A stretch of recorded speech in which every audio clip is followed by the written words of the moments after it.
Hey friends, I have always wanted a platform to be able to share my thoughts and ideas as I navigate through the world. I have in the past tried YouTube videos, but I found that I was so distracted by my hair. Oh my gosh, I didn't quite get my makeup right. Or I have this really cool idea I want to share, but darn, I have to first of all get my face done and my hair done. And so I never ended up sharing those thoughts and ideas. And so I then tried podcasts, and it was great, but then I realized there's so much editing that has to be done because you want to sound polished. But I realized that I'm not NPR and I'm not trying to be NPR. And I really just want to be able to have a conversation really with folks and share whatever it is that I want to think, whatever it is that I want to share, just like I were talking to a friend. You know, and if the kids interrupt, that's okay. So I don't have to be up at midnight trying to record when everybody's sleeping, and then you have to get the lighting right because now it's dark outside. There's just so much drama with trying to do videos, polished videos and polished podcasts. So I am trying something new. I am trying what I call my raw, wild bravery podcast. And honestly, if folks don't like it, that's okay. This is probably therapy for me as well. Just being able to share what it is that's on my mind and hoping, really, really hoping that it helps someone out there who is also on a wild bravery journey.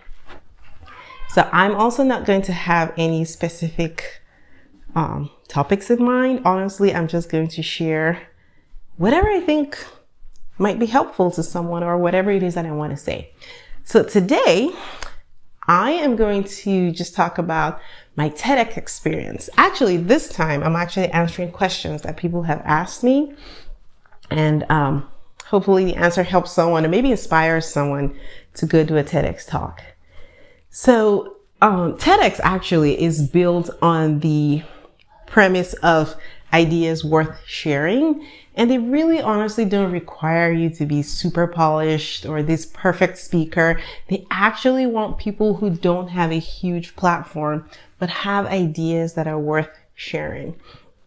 And when I was with Codeways way back in, when was this? 2018, 2019. Actually, I'm sorry, 2021.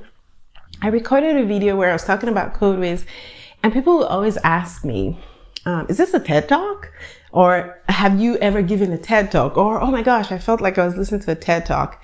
And I would always dismiss it. I always felt like TED Talks were for the high and mighty, the huge celebrities, people that had a huge following and had really important things to say.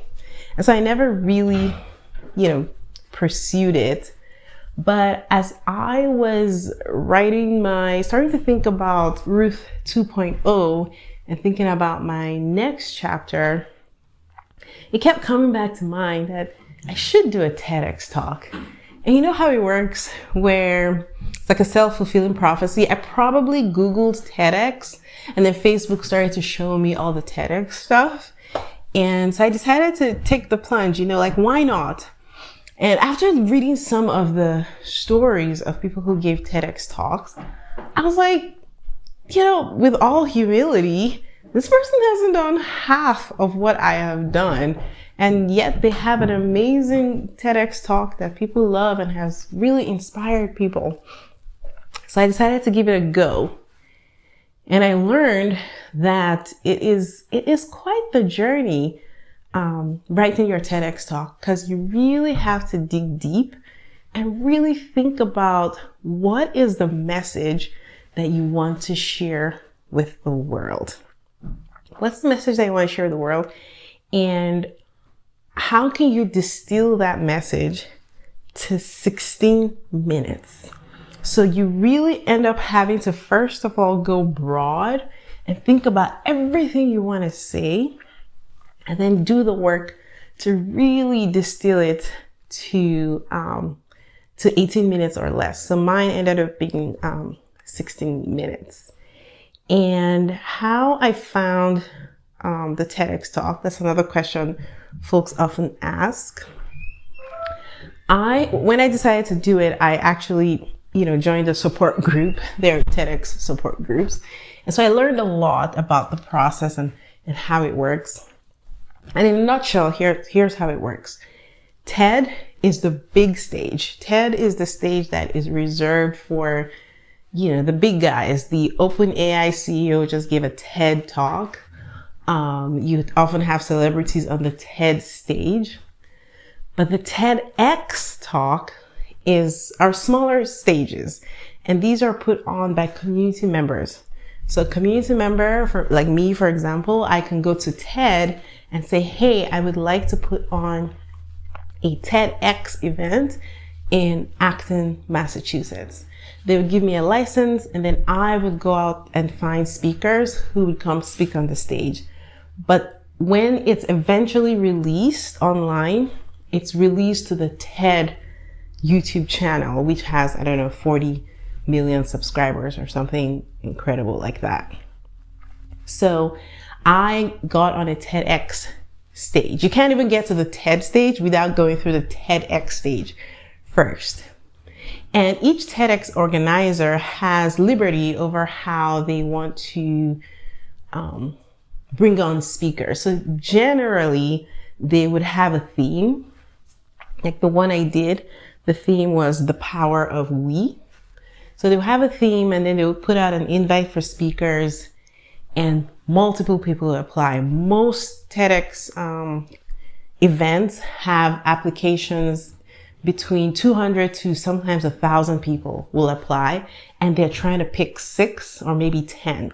So it's still a very highly competitive process. And so what I did was, first of all, just figure out what my message was. And I did use the help of a coach to really narrow it down. If anyone wants his name, I'm happy to share it with you. So I narrowed that down, and then we started applying, and I applied to, 40 places. I got shortlisted in 4 places. Shortlisting, because before they accept you, you have to interview either in person or Zoom or send a video in.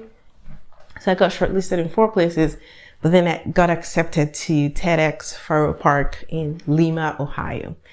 And my message was very much aligned with their theme, because I was talking about how coding can create how coding teaches us how to create opportunities out of nothing, and how the community can come together to help an individual create something out of nothing. So that's pretty much how that works. I got accepted in, I think, February, and the event was in April. So February through April, you're doing a lot of prepping. You have to run your entire speech by the organizer. The organizer will give you feedback. Then you have to run you through a fact checker, because TED doesn't want people coming on stage and just saying things that aren't factual. So you run to a fact checker. You may or may not get requests to change things, but it's a lot of just prep before the big day. And you have, in this case, I know some places they don't ask you to memorize the speech, but this particular event, we had to memorize the speech. And what I thought would actually be super challenging was actually not that bad. Interestingly enough, there are many strategies to be able to memorize speeches. And so the time was spent really just memorizing the speech and getting my lines down. So that's leading up to the event. On stage, it was okay. I've done some public speaking before, so it wasn't too nerve-wracking, but I think what really got me was just the idea that this video, when published, would be going out to the entire world and could potentially get 1 million, 2 million views. And so it really has to be perfect, or as close to perfect as possible. And so I wasn't so nervous about just, talking to 100, 150 people, however many people were there. It was more about getting it right so that when it launches on YouTube, I don't look bad. I'm sure you're seeing a theme here. I really care about perfection and how I am perceived. So that's where, for me, that's where the pressure came from. And I went on first, which has its pros and cons. You go on first and you're done and you get to enjoy the rest of the show versus being nervous the entire time. So I went on first, but then it turned out at the end of it, I went on first and it was fine. It was really good.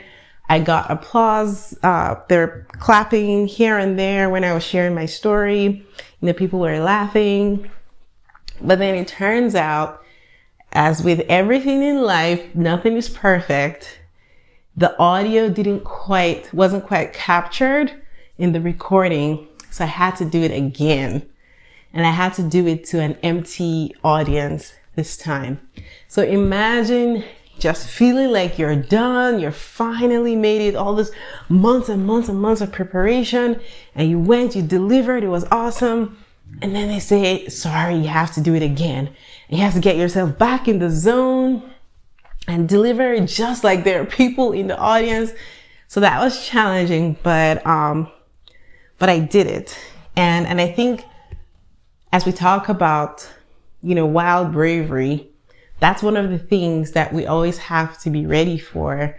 If you're on a journey of wild bravery, things happen all the time and you have to be ready to just roll with the punches. There are never any perfect moments. There are never any perfect situations. It's just what's next? What's the next step? And how can I move forward? Which ironically is part of what I shared in my talk, and I had to live that that day. So it was pretty fun. I really enjoyed the experience. I don't know that I ever want to do it again because right after I was in bed for like 2-3 days straight. I think it was a huge adrenaline crash. At the end, I worked myself up so much that moment. There was so much mental preparation, so much even physical preparation, and just having to deliver that twice, I was just done after. But I'm very excited for it to come out. For those of you who are on my launch squad, thank you. I can't wait for you to hear it and hopefully, get inspired by it and share it with the world. As I put together the TEDx talk, like I said, you have to first of all go wide and then go narrow. I realized that my journey from Nigeria through entrepreneurship and, changing roles at CodeWiz is very unique. And I do have things that I believe could help someone else on their journey, on their entrepreneurship journey, their immigration journey, whatever journey that they're on. I felt, wow, there's so much here that I could share that's not going to fit in this 18-minute window. And as I was talking to my parents, I started to see a lot of threads, similarities, things that have been passed down, not just from my parents, but from my grandparents, lived experiences that I am living, that I seem to be living right now, almost like parallel universes and experiences that my daughter is probably going to live. And so I decided, because as an entrepreneur, you always have to have your hands in 5 different things at the same time. So I decided I'm going to write a book. And the book, very similar to this podcast, is going to be called Wild Bravery. And the subtitle is still up in the air, but it will be something like lessons and stories from, how did I put it? Lessons and stories about inherited generational courage. Yes.